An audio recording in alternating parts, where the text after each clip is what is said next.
Ladies and gentlemen, welcome back to Dan's Veggie Patch, where I've had a very busy week.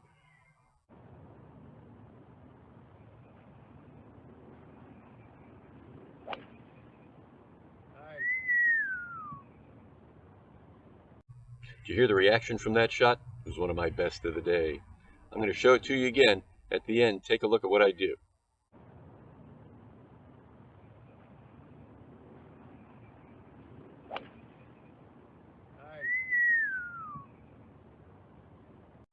Yep, did you see that club twirl?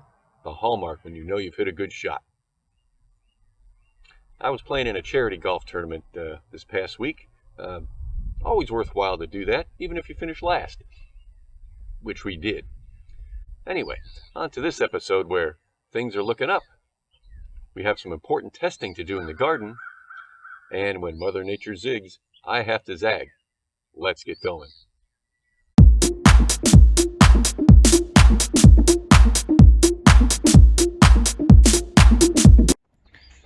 Welcome back to the Veggie Patch, and things look just a little bit different from the last time we were here.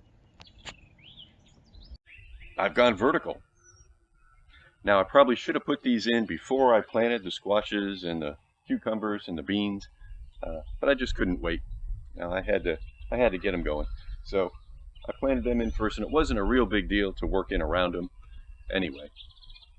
So what I started with were these T-posts. And this one is 6.5 foot, the tallest one I could get. And it really just wasn't tall enough, as you can see.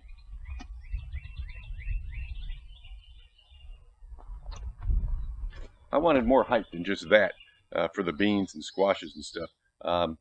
Tomatoes and eggplants are going to be the same way.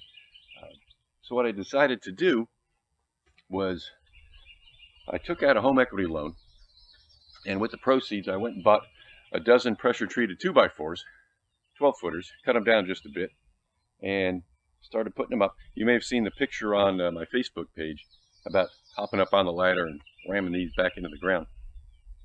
So I've got them in place, and what I did above was cut a hole through each of the top of the posts and ran wire across. What am I going to do with that? Well, I've got these strings that go from the top of the wire down into each plant, right underneath actually each plant. Let me show you how I took care of that. All right, I've got my trusty Under a Plant Hole Maker 200, and I used it right next to the plants. Then I took the string and I made a knot at the end. Now the knot will help provide a little extra anchoring to the plant. So when that was tied, I took the knot and pushed it deep into the hole under the roots. Ideally, of course, I should have been putting the knot in the planting hole at the same time I was planting, but you can't have everything. So after that, I took the string up to the wire and kind of estimated an extra 15 to 18 inches and just cut the string to that length. Once that was done, I looped the string over the wire and tied it off on top, leaving the string slightly loose down to the ground. So as the plant grows, I'm going to periodically loop the string around the plant stem gently as it grows. So that's why I cut the string long. Now the plant is going to have vertical support all the way up and probably over that wire.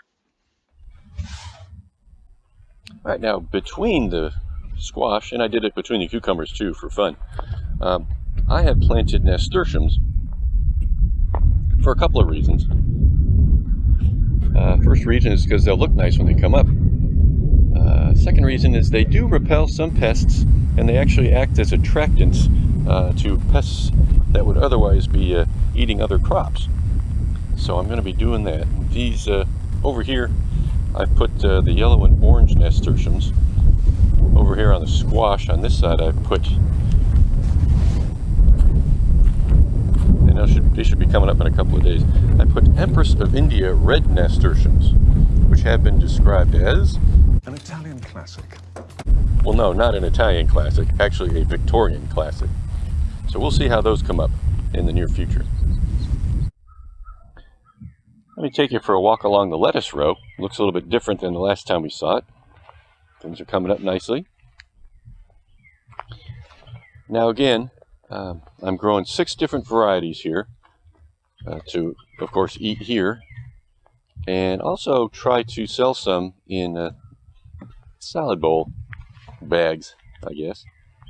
So we've got the 6 plus the spinach on the end here.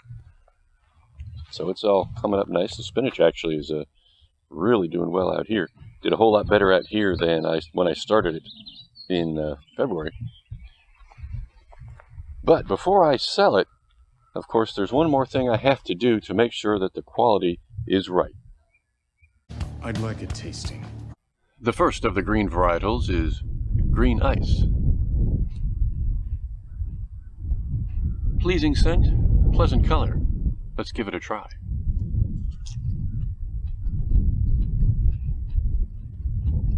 Starts out pleasant and mild, bit of a bite toward the end.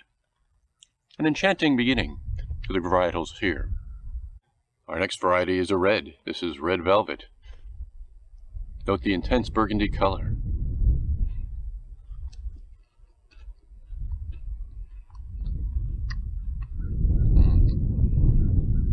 Very good finish.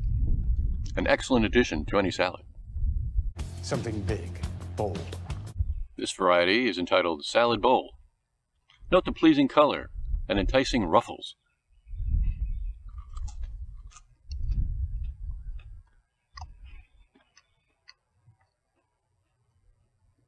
Delicious flavor throughout. This is the romaine variety called Paris Cos. Note the deep green color.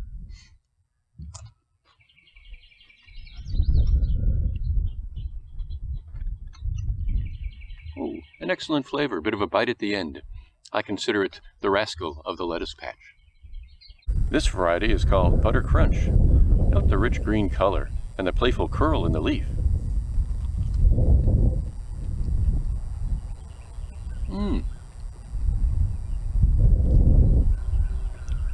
Delectably smooth on the palate. I would consider this a delightful base for any salad. I need something robust, precise. Robust, precise. May I suggest black-seeded Simpson? Robust flavor, robust color, precise bit of bite at the end. Dessert. Dessert. The excellent dark green leaf of spinach.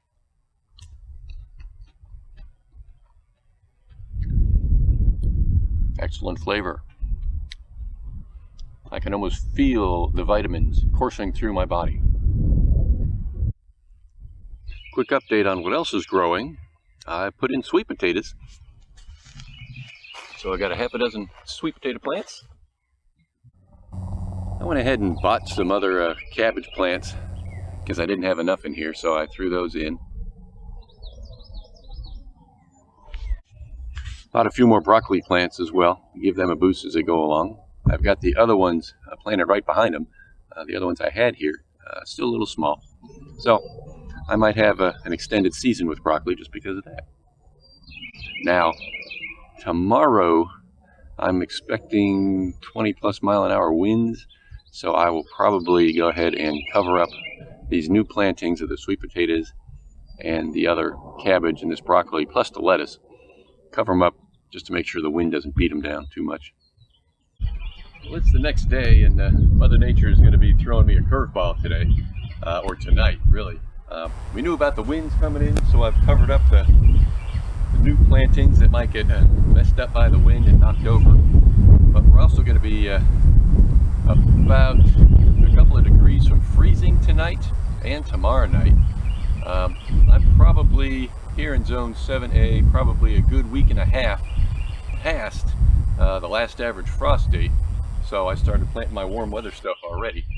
So in addition to putting the fleeces over this, over with the squashes and the cucumbers, I'm going to have to cover up that stuff as well.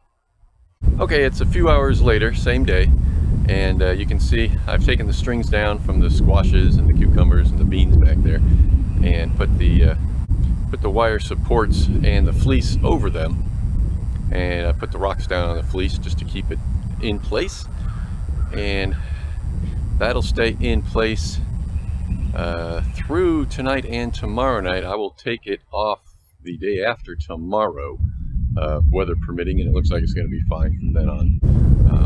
What I did today, I did give everything a good watering. Kind of reminded me back when I was working on golf course management. when I would, my responsibility would be driving around the golf course with the utility cart and a hose, going backwards on the golf course from golf green to golf green, checking to make sure none of the golf greens had dry spots from this wind. It's not just the hot sun that can burn up a golf green. Wind like this can do it too. You can lose spots on golf greens as well. Same kind of thing here. I just gave things a good watering to get them through the windy conditions. And again, I am going to leave the fleece on for a whole day, day and a half, till the day after tomorrow in the morning. And I'll take those off and I'm sure they'll be just fine. Well, that does it for the veggie patch for this time. Next time I'm going to take off the fleece, see what kind of damage, if any, the frost has done. In the meantime, go ahead and like the video and please subscribe. See you next time. Here's my new rain gauge. Now I should be able to tell how much rain has fallen from probably a quarter of a mile away.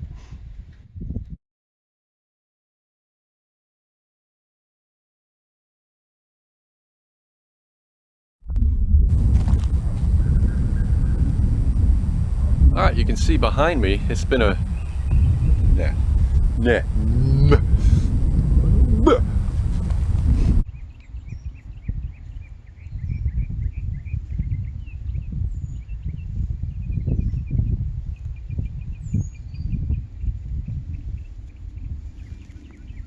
Dope.